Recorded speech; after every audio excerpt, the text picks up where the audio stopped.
What are some of the steps for a clinician to consider when there is non-response to one antipsychotic medication? Well, the first thing to consider is, has the patient been taking the medication, number one? And if the patient has not been taking the medication, it behooves us to ask the patient, well, why is that? Is there a side effect issue? Is there an existential issue? Is there a cognition or insight issue that prevents you from taking it? Is there a family issue that prevents you from taking it? All the things that we know about for adherence. So if we have an answer to that the patient just is not doing well just because the pill is ineffective, then we have to move on to something else which is more effective. As I said, if there have been side effect issues which have made that a little bit blurry, was the medicine working but the patient was so sleepy that we weren't sure?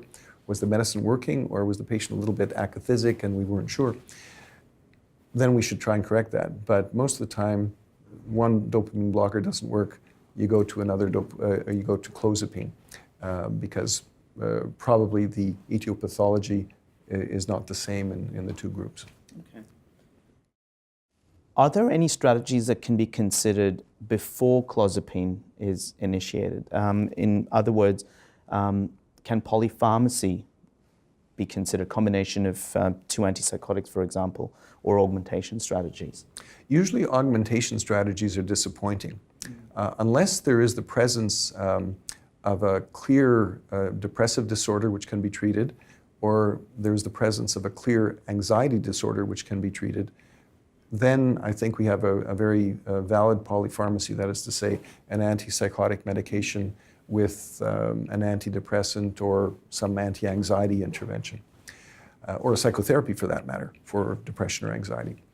But most of the time, polypharmacy, that is to say, two or more antipsychotic medications together, and remember these are all dopamine blockers, is not efficacious at all. The one area where I think we might have a little bit of a change is some research that I've done over the last 4 years or so back in Montreal at the Douglas, where we just by chance happened onto the combination of lurasidone and olanzapine. It was done through desperation because I see a lot of patients who take clozapine who are going code red, or who just refuse to take the blood tests, or who have no more veins, or who have other severe side effects, and who just refuse to take clozapine anymore or cannot take clozapine. And I looked simply at the receptor profile of clozapine and matched it up with olanzapine and lurasidone. Now this is I don't know, this is kind of elementary school science, if you like, because we don't know what clozapine really does. We know it does have dopamine blockade as part of its activity, but we don't know what the magic of clozapine is. But I thought, you know what, let's give it a try. And it actually worked in a number of those patients who were taking clozapine, who did well on clozapine, and who couldn't take the clozapine anymore. So we offered it to other people as a way of a step before going to clozapine with all the blood tests and other side effect issues involved with clozapine. And it was relatively successful.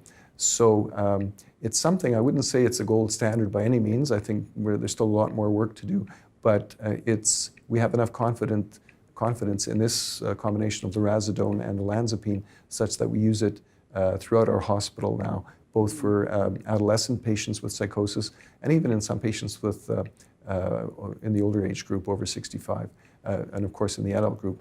And the average dose of this combination of lurasidone would be around 120 milligrams of lurasidone per day and around 25 to 30 of olanzapine per day.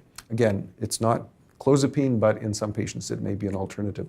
I'm not aware of any other combination that could be useful except for lurasidone and asenapine, which I've also done in a smaller number of patients, just because asenapine is often a little bit more difficult to assure because of the oral absorption and the bad taste. But frankly, it's a good medication, but it does have some difficulties. Yeah. Another combination which would have the same potential effect, but I have had fewer experiences with fewer patients, is lurasidone and asenapine, because asenapine, of course, has an almost identical profile with olanzapine. reason I haven't used it as much, I have used it with success in some people, but I haven't used it as much simply because it is a little bit more difficult to manage in my population with resistant psychosis. You need to keep it in your mouth for at least 2 minutes, and it does taste a little bit like cough medicine, so it's not as popular a drug for that population, but it is a very good medication. So lurasidone and asenapine might work as well.